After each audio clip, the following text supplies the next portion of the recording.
সুপ্রিয় শিক্ষার্থীবৃন্দ, আসসালামু আলাইকুম রহমতুল্লাহ। সবাইকে স্বাগত জানাচ্ছি গ্রাফিন টেক্সটাইল কোচিং হোমের পক্ষ থেকে। আমরা কেমিস্ট্রির ম্যাথ পার্ট নিয়ে বিভিন্ন অধ্যায়ের অনেক অঙ্ক নিয়ে আমরা আলোচনা করছিলাম। তো যার ফলশ্রুতিতে আজকে আমরা নতুন আরেকটি অধ্যায় নিয়ে আলোচনা করব এবং আজকে তোমাদের সপ্তম ক্লাস হতে যাচ্ছে এবং সঙ্গে আছি যথারীতি আমি Mohammad Tanvir Hossain, duet textile engineering ডিপার্টমেন্টের 12তম ব্যাচের শিক্ষার্থী। তো চলো কথা না বাড়িয়ে আমাদের মূল আলোচনা শুরু করা যাক। আজকে আমাদের আলোচনার বিষয় দ্রবণ ও দ্রবণের ঘনমাত্রা। দেখো, আমরা যদি একটা উদাহরণ দিই তাহলে তোমরা খুব সহজেই এই দ্রবণ এবং এই দ্রবণের ঘনমাত্রা কি, কেন এবং এটা আসলে কি কারণে দরকার এই বিষয়টা তোমরা খুব ভালোভাবে বুঝতে পারবে। মনে করো তোমার বাসায় তুমি একটা গ্লাসে শরবত বানাচ্ছ। তো সেখানে তুমি কি করলে, তুমি এক গ্লাস পানি নিলে, সেখানে চিনি দিয়ে তুমি শরবত তৈরি করলে। এখন দেখো, তুমি সেখানে যদি চিনির পরিমাণ বেশি দাও তবে কিন্তু ওই শরবতটা মিষ্টি বেশি হবে। আবার অপরপক্ষে তুমি যদি চিনি কম দাও তবে ওই শরবতটা কিন্তু কম মিষ্টি হবে। আমি যদি একটু বইয়ের ভাষায় বলি, প্রথম যে শরবত ছিল যেটাতে চিনি বেশি দিয়েছিলে সেটার ছিল ঘনমাত্রা বেশি, এবং দ্বিতীয় যে শরবত যেটাতে তুমি চিনি কম দিয়েছিলে তো সেটার মধ্যে তার ঘনমাত্রা কম। তাহলে তোমরা বুঝতে পারছো যে আসলে ঘনমাত্রাটা কেন দরকার।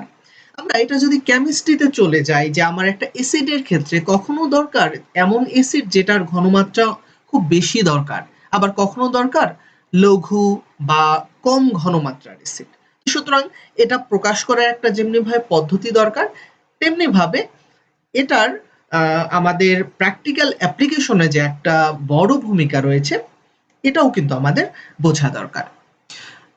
দেখো, দ্রবণ এবং দ্রবণের ঘনমাত্রা এটাকে প্রকাশের জন্য বিভিন্ন পদ্ধতি আছে। যেমন আমরা বলতে পারি নরমালিটি, মোলারিটি, মোলালিটি, মোল ভগ্নাংশ, শতকরা হার, এছাড়াও মাঝে মাঝে পিপিএম, পিপিবি, পিপিটি। সো এই বিভিন্ন ঘনমাত্রা প্রকাশের পদ্ধতিগুলো ব্যবহার হয়। তোমরা একটু স্ক্রিনে দেখে নাও কি কি আছে। ওকে, এখন দেখো, আমরা কিছুক্ষণ আগে দেখলাম ঘনমাত্রা প্রকাশ করার অনেকগুলো পদ্ধতি আছে, তার মধ্যে মোলারিটি, মোলালিটি এটা অন্যতম। দেখো, এই দুটো আমার এখানে উল্লেখ করার কারণ হচ্ছে এই দুটোর মধ্যে কিন্তু দেখে বোঝার উপায় নেই যে কোনটা কি, দুটোই সেম মনে হচ্ছে। একটা হচ্ছে মোলারিটি এবং আরেকটা হলো মোলালিটি। এখন আমরা একটু শিখে নেই এই মোলারিটি এবং মোলালিটির মধ্যে পার্থক্য কোথায়। আমি এক কথায় যদি পার্থক্য বলি, মোলারিটিতে আয়তন থাকবে লিটারে, মোলালিটিতে দ্রব্যের যেই ভর আছে সেটা থাকবে কেজিতে, অথবা এটা ভরে প্রকাশ করা হবে। আমরা একটু বিস্তারিত দেখার চেষ্টা করি। দেখো, মোলারিটি হলো দ্রব্যের গ্রাম আণবিক ভর, যাকে আমরা মোল সংখ্যা হিসেবে চিনি। অর্থাৎ মোল সংখ্যাকে লিটারে দ্রবণের আয়তন দ্বারা যদি আমরা ভাগ করি তাহলে আমাদের কাঙ্ক্ষিত যেই ঘনমাত্রা সেটা মোলারিটি পদ্ধতিতে বের হবে। আবার বুঝিও, আমরা যদি মোল সংখ্যা অর্থাৎ এন এটাকে দ্রব্যের আয়তন ভি দ্বারা ভাগ দেই তবে আমাদের এই ঘনমাত্রাটা মোলারিটিতে বের হবে।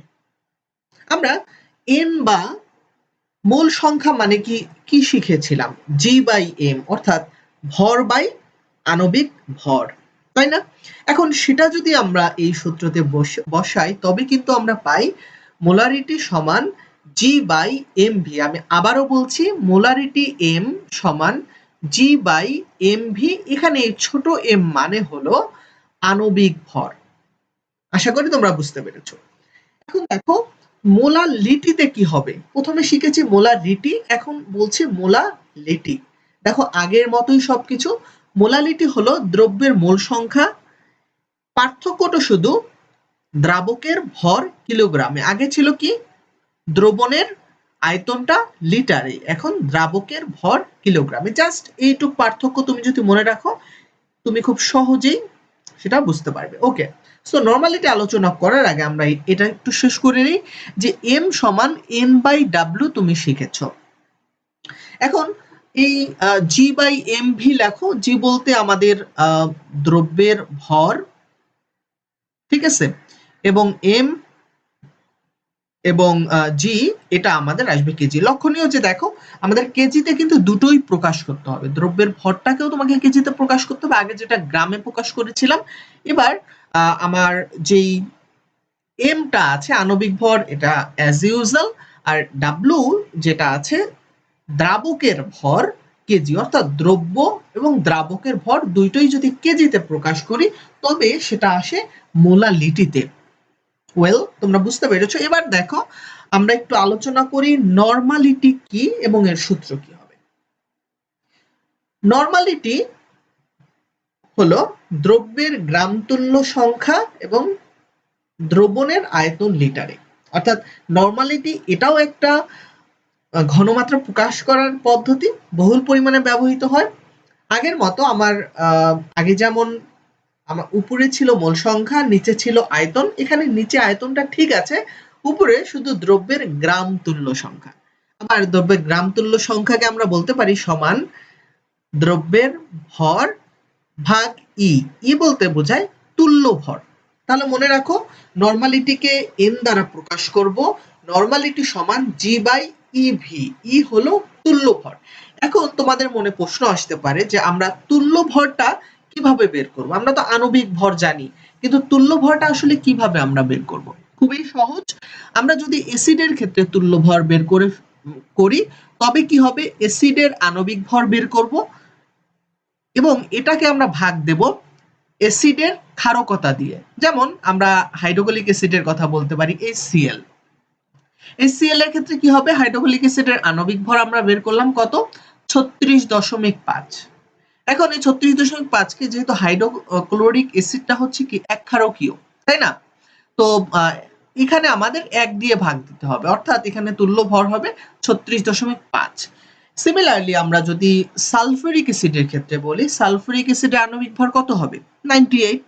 এখন এই 98 কে আমার কি করতে হবে, উক্ত অ্যাসিডের ক্ষারকতা, অথবা তুমি এভাবে যদি বলো H2SO4, এখানে হাইড্রোজেন কয়টা আছে, দুইটা আছে।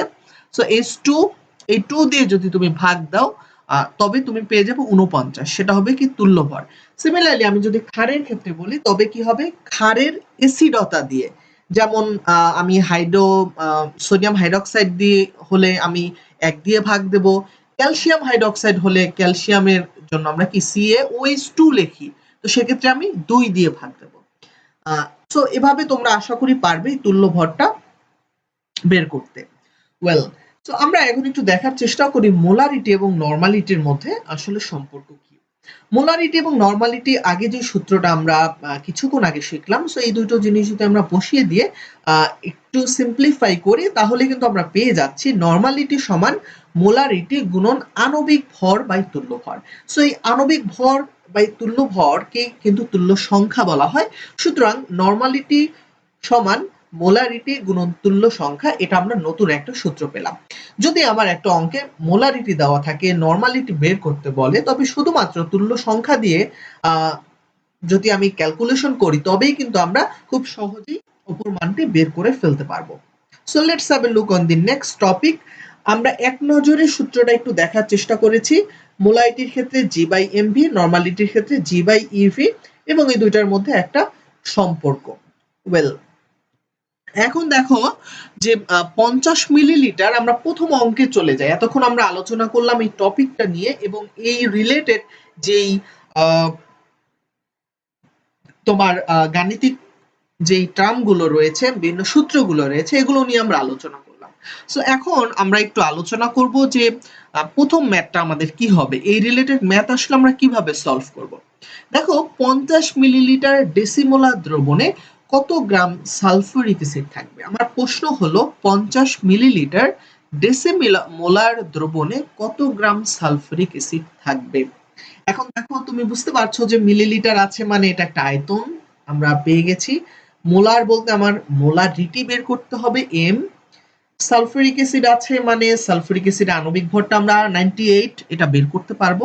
কিন্তু এই যে ডেসিমোলার, অনেকেই এই জিনিসটা বুঝতেছো না যে আসলে ডেসিমোলারটা কেন হয়েছে এবং ডেসিমোলার থাকলে আমি কি করব। দেখো এখানে শুধু ডেসিমোলার আছে, মাঝে মাঝে তোমার সেন্টিমোলার থাকতে পারে, মোলার থাকতে পারে, এরপর সেমিমোলার থাকতে পারে। সো এরকম যদি থাকে ওই অঙ্কগুলো আমরা কিভাবে সলভ করব এটা আগে একটু দেখার চেষ্টা। দেখো মোলার মানে হলো মোলারিটি, কিছু নয় মানে 1 মোল। ডেসিমোলার মানে হলো, তোমরা শিখেছো ডেসিমোলার মানে 1/10। সো 1/10 কে কি লেখা যায় 0.1 m। অনুরূপভাবে সেমি মানে কি অর্ধেক, তাই না? ফাইনালের অর্ধেক কি হয় সেমি ফাইনাল। তো এখানে সেমি হলো অর্ধেক হবে, অর্ধেক মানে কি 0.5 m। এরপর দেখো সেন্টি মানে কি 1/100, তাহলে হবে 0.01, এখানে m হবে। ওকে, আমরা অঙ্কটা দেখার চেষ্টা করি। এখানে কি আছে যে ডেসিমোলার যেই দ্রবণটা আছে, তো সেখানে আমরা দেখছি যে ডেসিমোলার যেহেতু আছে সুতরাং আমরা 0.1 m দিলাম। আয়তন ভি 50 মিলিলিটার, ভরটা আমাদের অজানা, সেটা বের করতে হবে। সালফিউরিক অ্যাসিডের আণবিক ভর হলো 98, এটা আমাদের জানা আছে। এই ডাটাগুলো থেকে আমরা সূত্র যেটা জানি, মোলারিটি সমান G/mv। মোলারিটিটা ডেসিমোলারে আছে অর্থাৎ 0.1। জি মানে হলো ওই সালফিউরিক অ্যাসিডের ভর কত যেটা আমাদের বের করতে বলেছে। এম হচ্ছে, এম বলতে এখানে আমি বোঝাচ্ছি আণবিক ভর। সালফিউরিক অ্যাসিডের আণবিক ভর কত হবে 98, সেটা বসিয়ে দিয়েছি। এখন দেখো ভি হলো আয়তন, যেটা এখানে রয়েছে মিলিলিটারে, সো আমি 50 মিলিলিটার বসিয়ে দিলাম। এবার দেখো পরের লাইনে একটা বিষয় তোমাকে মনে রাখতে হবে, এখানে আয়তনটা অবশ্যই তোমাকে লিটারে কনভার্ট করতে হবে। তোমার এখানে মিলিলিটারে থাকতে পারে, সিসিতে থাকতে পারে, অথবা অন্য কোনো এককে যদি থাকে তোমাকে অবশ্যই সেটা লিটারে কনভার্ট করে নিতে হবে। এখন এই 50 মিলিলিটারকে যদি আমরা লিটারে কনভার্ট করি, এখানে ভাগ দাও 50 ভাগ 1000। সো জটিল ভগ্নাংশকে সরল ভগ্নাংশ করার জন্য 1000টা উপরে চলে গেল, অর্থাৎ জি ইন্টু 1000, 98 ইন্টু 50 লিটার। সো আমরা যদি একটু পক্ষান্তর করে সমীকরণটা সমাধান করার চেষ্টা করি, আমরা পেয়ে গেলাম যে এই ভরটা অর্থাৎ সালফিউরিক অ্যাসিডের ভর হবে 0.49 গ্রাম। ওকে, এরপর আরেকটা অঙ্ক দেখার চেষ্টা করি। এটা একটু প্রথম টাইপেরই, একটু অন্যরকম। এখানে 250 মিলিলিটার দেওয়া আছে, এটা একটা ডাটা, অর্থাৎ এটা আয়তন। 2m বা 2m এটা হচ্ছে তার মোলারিটি। সালফিউরিক অ্যাসিড আছে মানে সালফিউরিক অ্যাসিড আণবিক ভরটা আমরা 98 এটা জানি। দ্রবণে কত গ্রাম সালফিউরিক অ্যাসিড থাকবে, সো এটা কিন্তু খুব সহজে বের করা যাবে যুক্ত দ্রবণে। আগের মতোই আমরা যে ডাটাগুলো আছে সেই ডাটাগুলো নিলাম, এবং এখানে একটু দেখো তোমরা কনফিউজড হয়ে যেও না যে আমরা জি যেটা লিখেছিলাম এখানে ডাব্লু দিয়ে লিখেছে এবং মোলারিটিকে আমরা বাংলায় লিখেছিলাম। সো আগের মতোই তোমরা করবে, আমি যেভাবে লিখেছি যে মোলারিটি সমান G/mv, তো সেক্ষেত্রে সব অঙ্কই তোমাদের সুবিধা হবে। সো এটা একটু ডাটাটা অন্যভাবে বসিয়েছে, সবকিছুই সেম, 49 মান বের হয়েছে। এখন দেখো একটু অ্যাড করে দিয়েছে, এটা অনেকে পারতে না যে বিশুদ্ধ অ্যাসিডের আপেক্ষিক গুরুত্ব 1.88 হলে ওই পরিমাণ অ্যাসিডের আয়তন কত। আমাদের আপেক্ষিক গুরুত্ব দেওয়া আছে। এখন আপেক্ষিক গুরুত্ব যদি 1.88 হয়, আমরা বলতে পারি তার ঘনত্ব কি হবে 1.88 গ্রাম পার লিটার, যদি দুইটা আমাদের ইকুয়াল হয়। তো অ্যাসিডের আয়তন ভি সমানটা আমাদের বের করতে হবে। এখন দেখো ফিজিক্সে তোমরা একটা সূত্র পড়েছিলে, আমরা জানি ঘনত্ব সমান ভর বাই আয়তন, তাই না? এখন এই ঘনত্বের মানটা যেহেতু জানি, ভরের মান জানি 49, সুতরাং এই দুটো ভাগ করে তোমরা কিন্তু বের করে ফেলতে পারবে তার আয়তনটা কত হবে। সো আমরা পেয়ে গেলাম 26.06 মিলিলিটার। সো কয়েকটি হোমওয়ার্ক থাকবে তোমাদের জন্য। সোডিয়াম কার্বনেট ডেসিমোলার দ্রবণে কত গ্রাম থাকবে, এই ডেসিমোলার মানে জানো, এটা পারবে। 250 সেন্টিমিটার কিউব সোডিয়াম কার্বনেটের একটি দ্রবণ এত গ্রাম সোডিয়াম কার্বনেট ধারণ করে, ঘনমাত্রা মোলারিটিতে কত এটা তোমরা বের করবে। 90 গ্রাম পানিতে 10 গ্রাম সোডিয়াম হাইড্রক্সাইড পানির দ্রবণটির ঘনত্ব এত, দ্রবণটির ঘনমাত্রা মোলারিটিতে প্রকাশ করো। সো এই অঙ্কগুলো তোমরা সলভ করার চেষ্টা করবে। Okay, let's have a look on the type 2। দেখো 2 নাম্বার টপিকে কি আছে। 20% সোডিয়াম কার্বনেট দ্রবণের মাত্রা মোলারিটিতে প্রকাশ করো। আগে যেমনি ভাবে আমাদের ছিল ডেসিমোলার অথবা মোলার বা সেন্টিমোলার এভাবে অঙ্কগুলো ছিল, কিন্তু এক্ষেত্রে শুধুমাত্র পার্সেন্টেজ দেওয়া আছে, কোনো আয়তনের কথা লেখা নেই, কত ভর আছে সেটা লেখা নেই, শুধুমাত্র আমার পার্সেন্টেজ দেওয়া আছে। তো আমরা দেখার চেষ্টা করি যদি কোনো অঙ্কে এরকম শুধুমাত্র পার্সেন্টেজ দিয়ে তার মোলারিটি বা মোলারিটি অথবা অন্য কিছু যদি বের করতে বলে, আমরা কিভাবে সেখান থেকে আমাদের মূল ডাটাগুলো বের করে অঙ্কটা সলভ করতে পারি। দেখো এখানে 20% মানে হলো 20%টা উঠিয়ে দিলে কি হবে, শতকরা 100 হবে, অর্থাৎ 20/100। এখানে উপরে যেটা থাকবে এই 20 মানে হলো দ্রব্যের ভর, অর্থাৎ জি এর মান 20 গ্রাম। নিচে যে ভাগ 100 থাকলো, এই 100ই হবে তার আয়তন মিলিলিটারে, অর্থাৎ ভি এর মান 100 মিলিলিটার। অর্থাৎ যদি কোনো অঙ্কে 20% অথবা 15% থাকে, 15কে ধরবে তুমি তার ভর 15 গ্রাম, এবং এই যে ভাগ দিয়ে যে 100 বা পার্সেন্টেজের জন্য এই ভি বা আয়তনের মানটা হবে 100 মিলিলিটার। এখন বাকি তুমি আগে যেভাবে অঙ্কটা করেছো, মোলারিটি সমান জি বাই এম ভি, জি এর মান আমরা জানি 20, এম এর মান মানে আণবিক ভর, সোডিয়াম কার্বনেটের আণবিক ভর হলো তোমরা বের করো 106 হবে, এবং ভি হলো 100 মিলিলিটার। এখন এই 100কে 1000 দিয়ে ভাগ দাও, যেহেতু মিলিলিটারকে অবশ্যই কিসে করতে হবে, লিটারে কনভার্ট করতে হবে। সো আমরা 1000 যদি উপরে গুণ করে দেই জটিল ভগ্নাংশকে সরল ভগ্নাংশ করার জন্য, সুতরাং আমরা এখানে পেয়ে গেলাম 1.8867 এম। ওয়েল, এখন দেখো যে আরেকটা অঙ্ক যদি থাকে, যে অঙ্কের মাধ্যমে আমাকে নরমালিটি, মোলারিটি এগুলোও যদি বের করতে বলে, তখন আমি কিভাবে সলভ করব। আমাদের প্রশ্নে দেওয়া আছে সালফুরিক অ্যাসিডের দ্রবণের 2 লিটার ও 28 গ্রাম সালফুরিক অ্যাসিড দ্রবীভূত আছে। দ্রবণটির ঘনমাত্রা নরমালিটিতে কত হবে এবং মোলারিটিতে কত হবে। এখন দেখো তোমরা কিন্তু কিছুক্ষণ আগে যে সূত্রটা শিখেছো, সেখানে বলা আছে যে নরমালিটি পাওয়ার জন্য আমাকে তুল্য ভর বা ইটা বের করতে হবে, এবং আমি কিন্তু তোমাদের বলেও দিয়েছিলাম যে তুল্য ভর বা ই কিভাবে বের করবে। এটা বের করার জন্য আমার কি করতে হবে, সালফুরিক অ্যাসিডের আণবিক ভর সেটা বের করলাম 98, সেটা লিখলাম, এবং এই যে সালফুরিক অ্যাসিড আছে, সো অ্যাসিডের যে ক্ষারকতা, এটা তো 2 দ্বিক্ষারকীয় অ্যাসিড, তাই না? তাহলে এই 2 দিয়ে ভাগ যাবে। যদি কোনোটাতে যেমন হাইড্রোক্লোরিক হয় বা নাইট্রিক অ্যাসিড হয়, তো সেক্ষেত্রে কিন্তু ওগুলো এক ক্ষারকীয় অ্যাসিড, অর্থাৎ সেখানে 1 দিয়ে ভাগ হবে। তাহলে তুল্য ভর আমরা পেয়ে গেলাম 49। এখন দেখো বাকিটুকু খুবই ইজি। এখন নরমালিটি এন সমান জি বাই ইভি, তুমি মান বসিয়ে দাও। জি এর মান আছে আমার এখানে 28, ই এবং ভি। একটা বিষয় খেয়াল করো, আগে ছিল আয়তন মিলিলিটারে, এজন্য আমি 1000 দিয়ে ভাগ দিয়েছিলাম। এখন কিন্তু আয়তনটা আছে লিটারে, তো এখন কি আর 1000 দিয়ে ভাগ দেওয়ার প্রয়োজন আছে? নাই। সো সুতরাং তোমরা এভাবে নরমালিটির যেই অঙ্কটা আছে এটা তোমরা সলভ করে ফেলতে পারো।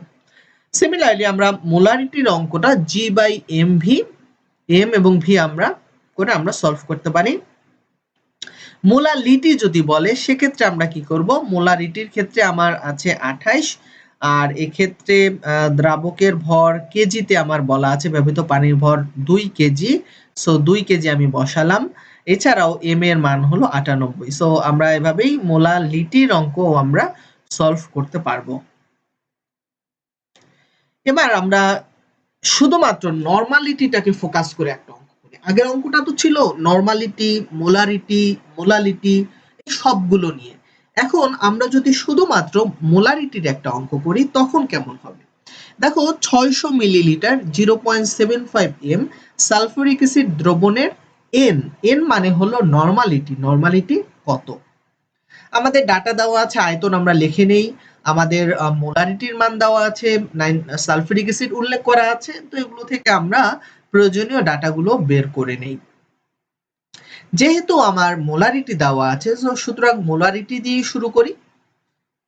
আমরা মোলারিটি থেকে আমরা কতটুকু ভরের সালফুরিক অ্যাসিড আছে 44.1 গ্রাম, এটা আমরা বের করে নিলাম। এখন দেখো যে n সমান কি, কতটুকু ভরে সালফিউরিক অ্যাসিড আছে সেটা বাই হলো আমার তার তুল্য ভর কত। তুল্য ভর সালফিউরিক অ্যাসিড 98, মানে 98/249, এবং ভর আয়তন 60/1000। সো সুতরাং এই অঙ্কটাও তোমরা সলভ করতে পারলে। ওকে, এখন আমরা একটু দেখি টাইপ 3 মোল ভগ্নাংশ। নরমালিটি, মোলারিটি, মোলারিটি এর পরে যেটা আসে সেটা হলো মোল ভগ্নাংশ। মোল ভগ্নাংশ বলতে আসলে বোঝায় যে উক্ত দ্রবণের মধ্যে যেই উপাদানগুলো আছে সো সেগুলোর অনুপাত বা ভগ্নাংশ আকারে করলে যে ক্ষুদ্র মানটা বা অনুপাতের মানটা আসে সেটা কত। দেখো আমরা অঙ্কটা পড়লে ভালো বুঝতে পারবো। 40 গ্রাম সোডিয়াম হাইড্রোক্সাইড 1000 গ্রাম পানিতে দ্রবীভূত করে দ্রবণ প্রস্তুত করা হলো। দ্রবণের মোল ভগ্নাংশ কত হবে? আমাদের ডাটা দেওয়া আছে 40 গ্রাম সোডিয়াম হাইড্রোক্সাইড, 1000 গ্রাম পানি, আর কিছুই কিন্তু নেই। সো এই দুটো মিলে আমাদের একটা দ্রবণ, তৃতীয় একটা দ্রবণ প্রস্তুত করা হলো। আমরা কিভাবে অঙ্কটা করব দেখো। আমাদের প্রথমে মোল সংখ্যাটা আমরা বের করে নেওয়ার চেষ্টা করি। মোল সংখ্যা n সমান, এটা অন্যভাবে দেওয়া আছে, আমরা কি শিখছিলাম G/m, তাই না? অর্থাৎ কত ভরের ওই বস্তুটা আছে এবং ওই বস্তুটার মধ্যে আণবিক ভরটা কত। এটা তুমি যদি G/m বলো, তবে G বা ভর আছে সোডিয়াম হাইড্রোক্সাইডের 40 গ্রাম, এবং সোডিয়াম হাইড্রোক্সাইডের আণবিক ভর কত? সোডিয়াম 23, হাইড্রোজেন 1, আর অক্সিজেন কত? 16, যোগ করলে 40, অর্থাৎ 40/40 আসতেছে। সুতরাং এর মোল সংখ্যা হবে 1। আবার পানির ক্ষেত্রে কি আছে? পানি আছে G এর মান 1000 গ্রাম পানি আছে। পানির আণবিক ভর কত? হাইড্রোজেন 2, অক্সিজেন 16, মানে যোগ করলে 18। তাহলে 1000/18 করলে 55.56। এখন এই দুটো ডাটা থেকে আমাকে মোল ভগ্নাংশটা বের করতে হবে। কিভাবে করব? প্রথমে এই দুটো যোগ করে নাও, 55.56 আর +1, তো সেটা আমার নিচে হবে।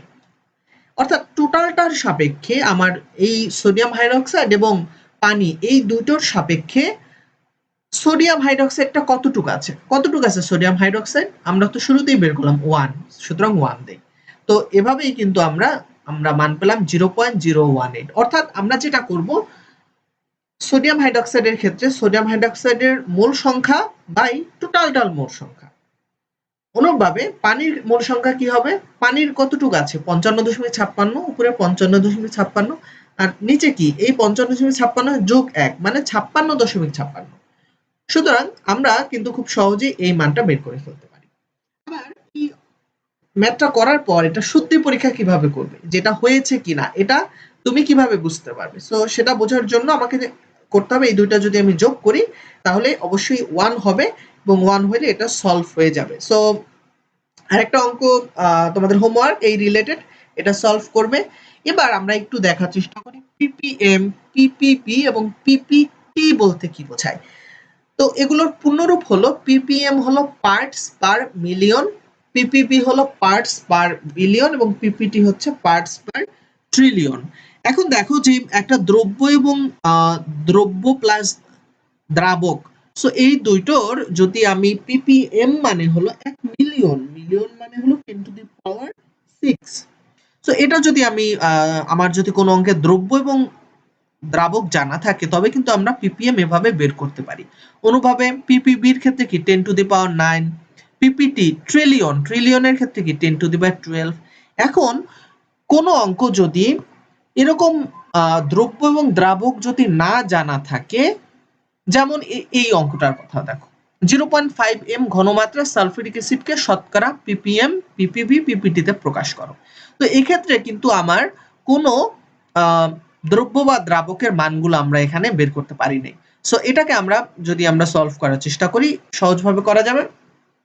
তো সেটা হলো যে কোনো এককে ঘনমাত্রা আমরা বের করব, মোলার ঘনমাত্রা যেটা 0.5 আছে এটা বসালাম, আণবিক ভর উক্ত সালফিউরিক অ্যাসিডের আণবিক ভর কত? 98, সেটা বসালাম, এবং গুণন এই 10⁻, একটা মান বসাতে হবে।